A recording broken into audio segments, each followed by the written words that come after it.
بسم اللہ الرحمن الرحیم۔ السلام علیکم ناظرین، میں ہوں اشر عظیم خان۔ ہنگامہ 82 میں آپ کو خوش آمدید۔ ناظرین گرامی، جب سعودی عربیہ اور ایران جیسے ممالک نے مل کر تیل کی قیمتوں کو کنٹرول کرنے کی تحریک شروع کی تو اس تحریک کو ایک دھچکا لگا کہ امریکہ نے سعودی عربیہ کے ساتھ کیے ہوئے اس معاہدے کو بھی توڑ دیا جس میں انہوں نے سعودی عربیہ کو اسرائیل کے قیام کے خلاف ووٹ کرنے کی یقین دہانی کروائی تھی، جس کے بعد سعودی عرب ولی عہد شاہ فیصل نے پورے یورپ ممالک کا 5 ماہ تک تیل بند کر دیا، جس کی وجہ سے برطانیہ کو مشرق وسطیٰ سے دستبردار ہونا پڑا۔ یورپ نے جب اپنی صنعت کا پہیہ جام ہوتے دیکھا، تیل برآمد کرنے پر مجبور ہو گیا۔ برطانیہ کے مشرق وسطیٰ سے دستبردار ہوتے ہی سعودی عربیہ اور ایران نے اپنے خطے کی سیکیورٹی معاملات کو اپنے کنٹرول میں کر دیا۔ اسرائیل اور عرب ریاستیں یعنی مصر، شام، اردن کے درمیان ہونے والی جنگ میں پہلی بار سیاسی طور پر تیل کا استعمال کیا گیا۔ اسرائیل کے تمام اتحادیوں کا تیل بند کر دیا گیا اور تیل کی پیداوار کی رفتار کو بھی کم کر دیا گیا۔ یہ تیل کا انسانی دنیا میں پہلا بحران تھا جس نے تیل پر منحصر تمام انڈسٹری اور صنعت کا پہیہ جام کر کے رکھ دیا۔ تمام ممالک نے اپنی تیل کی کھپت کو کم کر کے ایٹمی اور ہائیڈرو پاور کو انرجی دینے کے لیے کوئلہ میں پھر سے سرمایہ کاری کرنا شروع کر دی۔ تیل کی کمپنیوں نے نئے ذخائر تلاش کرنے کے لیے پوری دنیا میں کام شروع کر دیا اور پھر سمندر کے اندر بھی تیل حاصل کر لیا گیا، جس کی وجہ سے سوویت روس تیل پیدا کرنے والا دنیا کا دوسرا بڑا ملک بن گیا، جبکہ امریکہ نے الاسکن تیل کی صنعت کی پروڈکشن شروع کر دی۔ 1979 میں ایرانی انقلاب برپا ہوا تو شاہ حکومت کا تختہ الٹ دیا گیا اور ایک اسلامی جمہوری حکومت قائم کی گئی جو مغربی پالیسیوں کے بالکل مخالف تھی، جس کی وجہ سے ایران تیل کی پیداوار کم کر دی اور دنیا میں دوسرا تیل کا بحران برپا ہو گیا۔ سرحدوں کو لے کر ایران اور عراق میں بڑھتی کشیدگی 8 سال پر محیط جنگ کی وجہ بنی۔ اوپیک ممالک کی عالمی سطح پر اوپیک کے تیل کی پیداوار زیادہ ہوتی چلی گئی۔ اس کے باوجود اوپیک ممالک کی بجائے رسد اور طلب کے ساتھ بیرل سے ہی قیمت کا تعین کیا جاتا رہا، لیکن اس کے باوجود صنعتی ممالک مشرق وسطیٰ کے استحکام پر دارومدار کرتے تھے۔ جب عراق اور ایران نے پرشیا اور گلف میں تیل کی سہولیات کو نشانہ بنانا شروع کیا تو مغربی ممالک نے تیل کی سپلائی کو جہازوں کے ذریعے یقینی بنایا۔ جنگ ختم ہوتے ہی عراق کمزور پڑ گیا، جس کی وجہ سے سعودی عربیہ اور کویت کا مقروض ہو گیا، لیکن بڑی تعداد میں فوجی ساز و سامان کی امداد حاصل کرنے کے بعد اس ملک کے پاس خطے کی سب سے بڑی طاقتور فوج بن گئی۔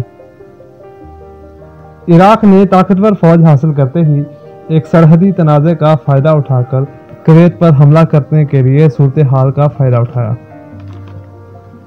جب عراق نے کویت پر حملہ کیا تو امریکہ نے اقوام متحدہ کے تحت ایک بین الاقوامی اتحاد کو تشکیل دیا اور عراقی فوج کو مداخلت کرنے سے روکنے کے لیے اور غیر جانبدار رکھنے کے لیے امریکہ نے فوجی اڈے لگا کر خلیجی بادشاہوں کے ساتھ دفاعی معاہدے کر کے اس خطے میں مستقل طور پر ڈیرے لگا لیے، اور پھر ایران اور عراق کے خلاف امریکی پابندیوں کا سلسلہ شروع ہو گیا۔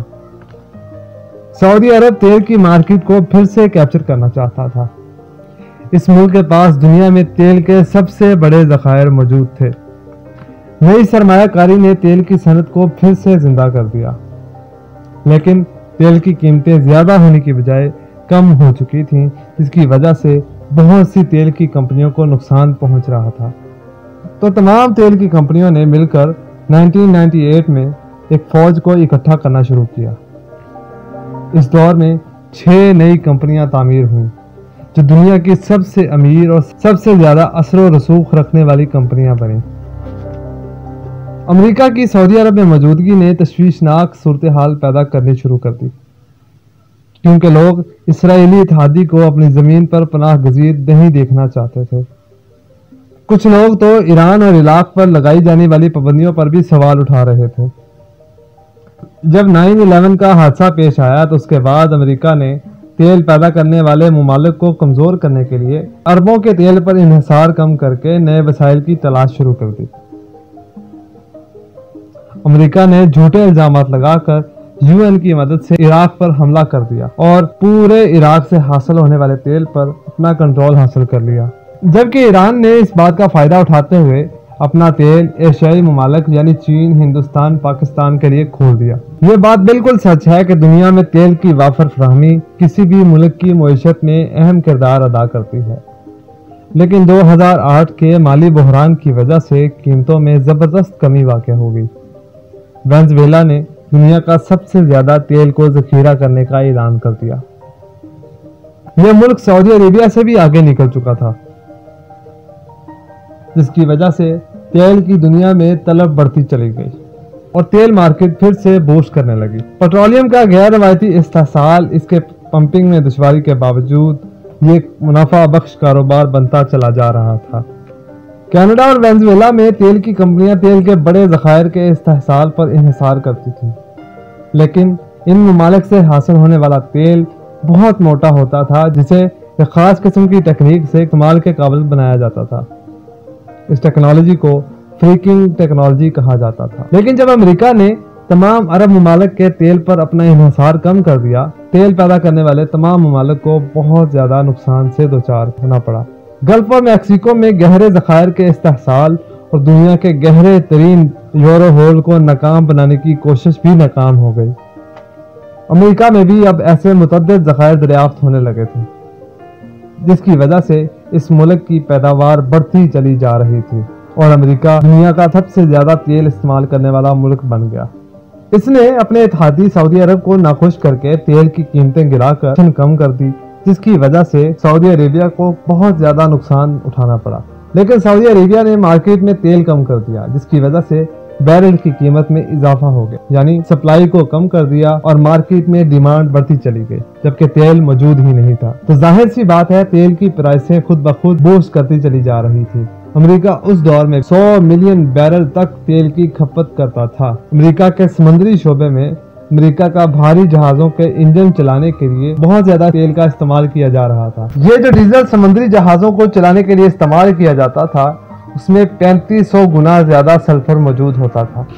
امریکہ نے دوبارہ سے ایک ٹیکنیک بنائی اور عرب ممالک کو نقصان پہنچانے کے لیے کچھ ایسے زونز بنا دیے جہاں تیل کا استعمال بالکل روک دیا گیا۔ تیل کے جدید دور کا آغاز ہوتا چلا جا رہا تھا، لیکن اس تیل کے استعمال کی وجہ سے انسانی ماحول کو بہت زیادہ نقصان ہونے لگا تھا۔